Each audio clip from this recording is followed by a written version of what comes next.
Good afternoon, distinguished ladies and gentlemen of the media, cherished friends of our great elephant family, patriots of our beloved New Patriotic Party. Today marks a pivotal milestone in my lifelong political journey as I submit my nomination forms before you, inspired and resolute. This moment is more than a personal aspiration. It is a reaffirmation of my unwavering commitment to the values and principles that anchored the formation of the MPP, values that must necessarily lead us into a new era of renewal and hope. I'm here once again because I believe deeply in the need to restore our cherished values of service, sacrifice, and selflessness back into our party and in our general society. Ghana's democracy now stands in urgent need of leaders unafraid to take difficult decisions, to provide real solutions, and to serve with authenticity, integrity, and substance. We must put the nation on a war footing, rolling our sleeves, restoring the culture of hard work, meritocracy, and professionalism back to the workplace and in the society in general. I envision a Ghana that is economically robust, resilient, fiscally responsible, socially cohesive, and fully accountable to the citizens. Ghana must heal from the stridently divisive and chronic polarization that has become an ugly feature of our recent politics. After nearly 7 decades of our independence, we must reflect on how far we have fulfilled what we set out to achieve with our independence. The Fourth Republic, it must be stated, is useful to recall, was born out of adversity with the sweat, toil, and blood of many Ghanaians. Unfortunately, the much-touted democracy has not yielded the expected economic dividend. Our current dire economic situation has led us to a demoralized, despondent, and disillusioned population. A growing sense of apathy has gripped our youth and twisted their mindset of what it means to selflessly serve our motherland, Ghana. Today, there are numerous unwanted features of our current existence: poor sanitation, illegal mining, galamsey, high unemployment, non-existent city planning, resulting in chaotic explosion of slum settlements in our inner cities, a court system that is saturated with land conflicts, and many more. My heart continues to bleed over the trajectory of our beloved country. That is why I believe there is a compelling need to usher in a new dawn, a new era, where Ghana is re-engineered back to prosperity. My big plan is about the creation of wealth. A Ghana where every citizen, his property, especially land, is utilized to unlock capital and create personal wealth to facilitate access to quality education, healthcare, and other opportunities. Unfortunately, from time immemorial, communities have been displaced and their lands appropriated without fair compensation. Ghanaian landowners have been sidelined in decisions that affect their own ancestral lands. Our youth have watched as their futures destroyed by mining operations that promise prosperity but have delivered contaminated farmlands, polluted water bodies, and a damaged environment. Nearly 7 decades of lost opportunities, and with it, broken trust, which has rather put money in the hands of foreign interests, corrupt politicians, and their cronies. These failures did not start with the Fourth Republic. They are rooted in colonial legacies and post-independence mistakes. The continued neglect of the interests and the voices of those most impacted by galamsey remains an existential threat to our national security. Recognizing this historical wrong is not enough. Today, I, Kwabena Agyapong, lead the demand for Ghanaian leaders to embrace this duty. My campaign apologizes to every family whose land has been taken without their consent and or appropriate compensation. To every youth whose dreams have been buried beneath investigations and dust. To every chief, queen mother, community leader whose stewardship is still ignored. To every citizen who asked for justice and was met with silence. This apology is not the end, it is the beginning.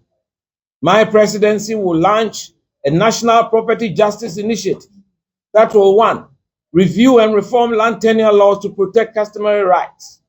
2, establish transparent compensation frameworks for all landed property. 3, create youth-led oversight councils in mining districts. 4, fund civic education campaigns on land rights and environmental stewardship. We will listen, we will learn, and we will act with you, not just for you.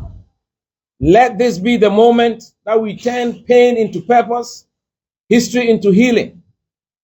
This moment requires us to go back to our roots, our noble roots, where politics was a noble calling, not a marketplace to trade parochial interests.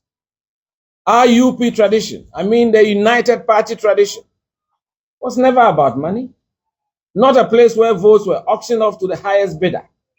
Our tradition was founded on sound values, virtues, and a large dose of volunteerism. That is why the subtle attempt to create a monetary barrier that practically shuts out capable and competent patrons, thereby virtually handing leadership opportunities to only a wealthy few, is truly repugnant.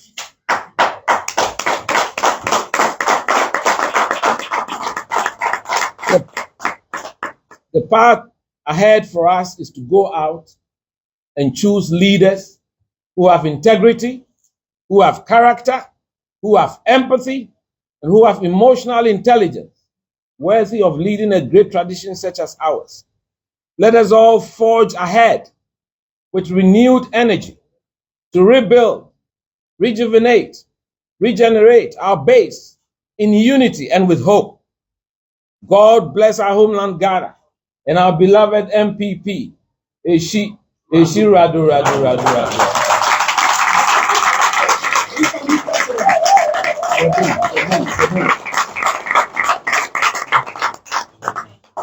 Entitlement. So I'm going to put together a proper initiative to ensure that, 1, most lands are titled, because when lands are titled, it gives an opportunity for the owners of the land to be able to unlock capital. And that can help them to open up their farms, to do business, to have access to quality education and quality health. And I think it's very important. And it will also protect, the real ancestral owners of our lands. We won't have a situation where the resources that Lord Almighty has bestowed on us will be appropriated without proper compensation, especially to foreign interests. And that's something that I'm very passionate about. And so those are the few things I wanted to say today, that we need to restore this country. And those values, what I talk about, the triple S doctrine: service, sacrifice, and selflessness. That we also have to restore meritocracy, professionalism, back to the workplace, and reduce the overly politicized nature of society. Ghana has become too stridently divided. And I think we have to look at the national interest, things that would help this country grow. That's what I'm passionate about. So everybody knows that I have a record of diplomatic speak. I'm not one who is given to effusions. I don't do that. I have strong emotional intelligence. I have led with integrity. Everybody knows my record in public service, serving as press secretary to President Kufuor. So if you are talking about myself, I'm not here to speak for others or speak about others. But anytime I've launched my campaign, it's about issues. And I'm calling all my other competitors. Let's have a proper debate. Let's elevate the discourse. That's what is important. The Ghanaian people, they deserve to know our views on major national issues. The party delegates deserve to know. So this is not a popularity contest. You understand? So they need to test our views on major issues. And I think that if they submit themselves to a debate, that will be very good for all of us. And it will change the atmosphere that seems a bit poisoned now, and so that we can restore ourselves to proper democracy, a democracy that will let the younger generation feel attracted to it. That's what we should be doing. So I'm not one who's going to muddy the waters or poison the atmosphere. But of course, once in a while, when there are historical facts that are being distorted, it's my duty to correct them, especially as a former general secretary. I see myself as a custodian of the history and the tradition of this party. And unfortunately, I would say, in all humility, I was the only one amongst all of us who was there in 1992 campaigning for Professor Dubois. So I have that institutional memory of this political tradition, and I'll live or die by it. Principles and virtues to rule, not manners. You've been here a few times. I say you've been here. Just from the previous time. The most important thing is the power of choice rests with the delegates. That's the beauty of democracy. It doesn't rest with us. Ours is to go and meet them and share our vision, which is what I try to do this afternoon. So the power of choice rests with the delegates. I am providing them a viable option. And all my colleagues were part of the previous government. Unfortunately, I wasn't. So I think if you want a stark departure from the past, something that is a new era, a new dimension, a new vision, then you look at Kwabena Agyapong. So I think every political party should have alternatives, and I'm a viable option.